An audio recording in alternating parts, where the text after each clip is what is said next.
I've been a little amused over the last couple of days where people have been having these rallies about taxes.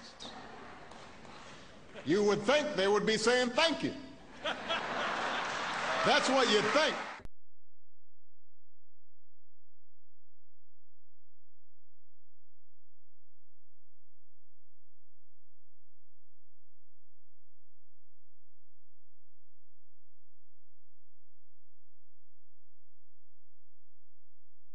Ladies and gentlemen, this is a classic illustration of authoritarian mocking control.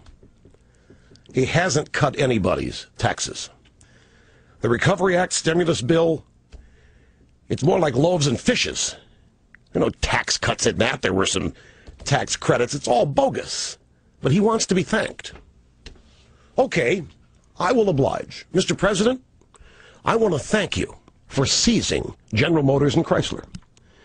I want to thank you for appointing a pervert as our safe schools czar. I would like to thank you, Mr. President, for the generational theft that you have committed with all of this borrowing and spending. You have spent the wealth of 2 to 3, maybe 4 generations in the future, before they're even born. I want to thank you, Mr. President, for insulting and endangering Israel. I want to thank you, Mr. President, for driving up the unemployment rate to near double digits for years to come. I want to thank you, Mr. President, for telling everybody that it's going to be double digits as the new norm. I want to thank you, Mr. President, for exploding the annual deficit to the level where it can never be repaid. I'd like to thank you, Mr. President, for targeting and destroying private health insurance companies. I want to thank you, Mr. President, for pushing for Khalid Sheikh Mohammed to stand trial in New York City and receive full constitutional rights at a cost of $200 million per year. I want to thank you for that. I want to thank you for helping to destroy the housing market, Mr. President.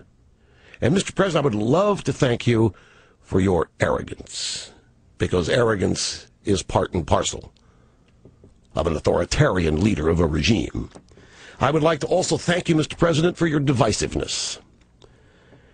I would like to thank you for ignoring the public union pension time bombs waiting to explode out there. I would like to thank you, Mr. President, for mocking and disrespecting the American people. And I'd like to thank you for your never-ending support of the new Black Panthers and for Acorn. I'd like to thank you, Mr. President, for embracing our enemies and snubbing our allies.